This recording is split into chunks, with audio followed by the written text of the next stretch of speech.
Vocês conseguiram bater a meta para que esse processo possa avançar na Justiça Eleitoral. Mas a primeira coisa que eu gostaria de saber é qual será a missão desse partido?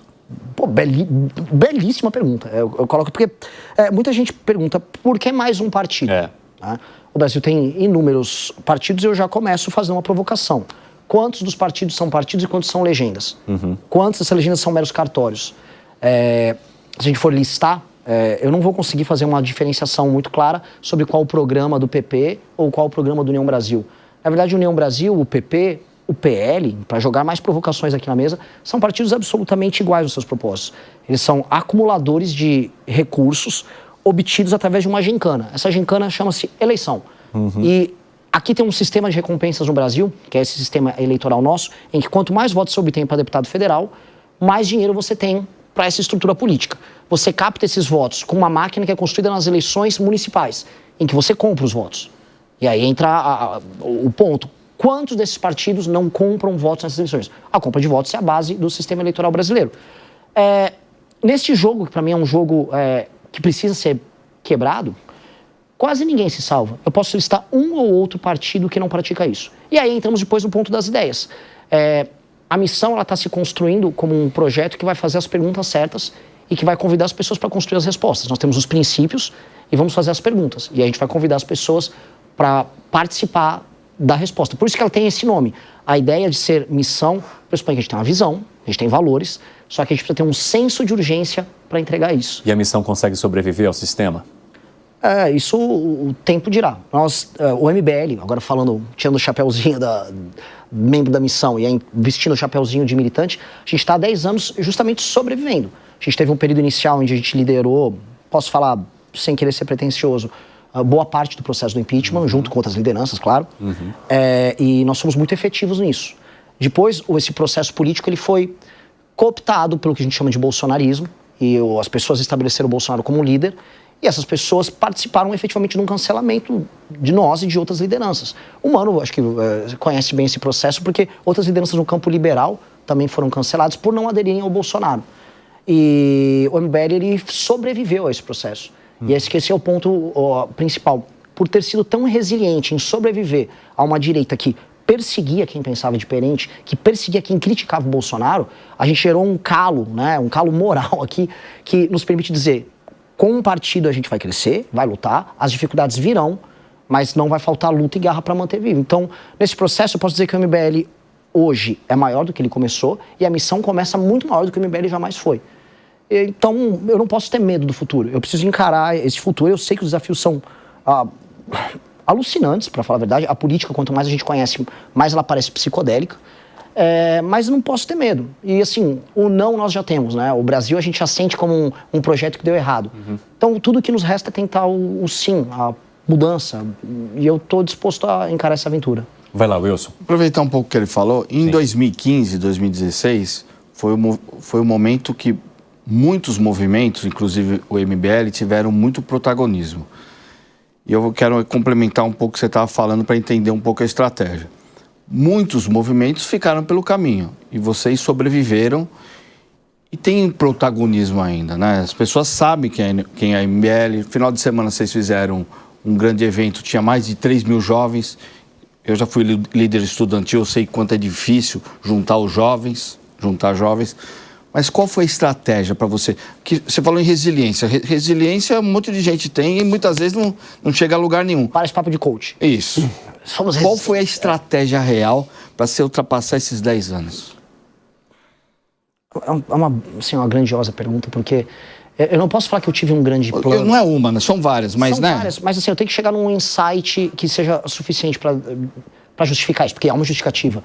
É o fato de a gente ter se chocado com uma força como o Bolsonaro, que pegou todas as nossas lutas. Eu não sei se eu posso me estender muito nisso, eu quero ser bem preciso. Temos 1h30 aí pela frente. Ótimo. Havia quase uma revolução acontecendo no Brasil entre 14, 15 e 16. As pessoas estavam nas ruas lutando contra a corrupção, pedimos o impeachment da Dilma, houve o pedido, precisamos prender o Lula, houve a Lava Jato, houve um processo histórico que tinha um caráter praticamente revolucionário. As pessoas, após a entrada do governo Temer, defenderam, houve aprovação, veja só, na casa dos 63% da PEC do teto com a população. Eu não estou falando no Congresso. Passou uma PEC como uma PEC que restringia gastos no orçamento brasileiro e as pessoas foram favoráveis. As pessoas foram favoráveis à reforma trabalhista naquele período. Foi um período muito louco, de muitas mudanças. E aquela era a nossa revolução. Então, como eu me dediquei, assim, de vida ou morte naquele processo, né? A gente andou a pé até Brasília, a gente realmente andou, a gente participou daquela luta, aquela era uma luta muito cara pra gente. E quando as pessoas viraram pra nós e falaram assim, beleza, gostamos da luta, obrigado MBL, mas agora nós somos Bolsonaro. A gente falou, calma, o Bolsonaro é aquele deputado que não tá fazendo nada. O Bolsonaro é aquele deputado que quando a gente fazia reunião no comitê do impeachment com os deputados, ele aparecia no final pra tirar foto. O Bolsonaro era o cara que sabia, eu posso aparecer no carro de som. O Bolsonaro não lutou por nada. E as pessoas simplesmente falaram que esse cara é um herói, temos que seguir ele. E a gente ficou indignado. Falou, não, as pessoas vão perceber que esse cara está fingindo. Mas as pessoas não perceberam. E as pessoas nos cancelaram no processo. Então, perder tudo, eu te falar aqui, também não querendo parecer meio coach.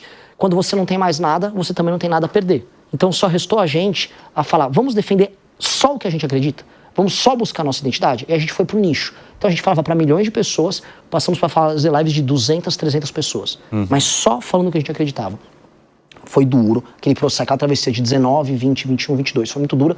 Mas ao investir em quem nós somos, a questionar nossas próprias ideias, questionar nossas premissas também, porque a gente cometeu erros no processo, a gente não chegou àquilo lá, numa situação em que o Bolsonaro é um herói nacional, sem termos também cometido erros.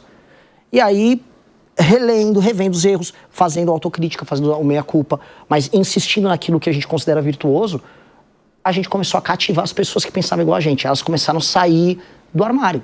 E aí, o que eram 100 pessoas viraram 200, 500. Hoje eu tenho uma live que tá grande, eu tenho liderança ao redor do Brasil. Eu pude participar de maneira competitiva em eleições no Nordeste. Sabe, nós temos pessoas eleitas em Salvador e em Natal sem compra de voto e sem aderir ao bolsonarismo.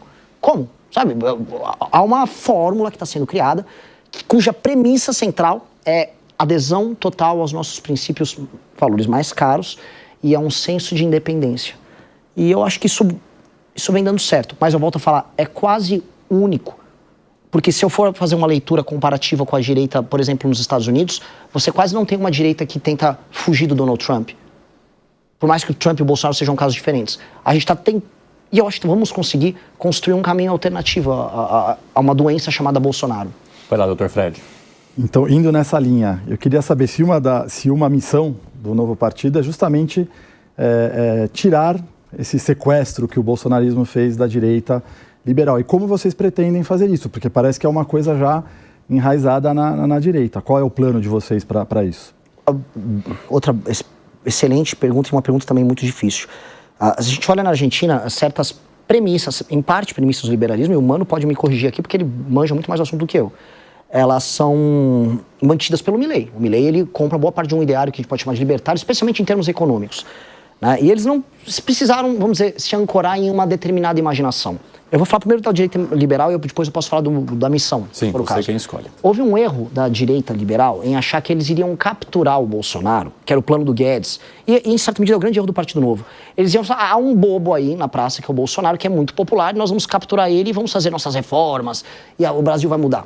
Eles acharam que eles iam capturar a imaginação do bolsonarista. Pois bem, a imaginação do bolsonarista tivesse sido capturada por eles, nós veríamos aquelas pessoas acampadas na frente do INSPER, ou sei lá, da Bolsa de Valores, e não na frente de um quartel. Porque a imaginação era a imaginação do Bolsonaro, que é a imaginação de quartelada. A imaginação do Bolsonaro é a imaginação ligada a esse mundo. E, naturalmente, o bolsonarismo como fenômeno não foi um fenômeno liberal. Ele era liberal em termos econômicos, em parte, inclusive, né? A gente pode até fazer críticas ali, mas essa ideia de captura, como fizeram do Bolsonaro, subestima o Bolsonaro. Porque o Bolsonaro, ele evoca uma determinada imaginação. Qual é a imaginação? A imaginação de uma luta que vem lá do período da ditadura. Repara uma coisa, a esquerda, qual é o filme que está agora indo pro Oscar?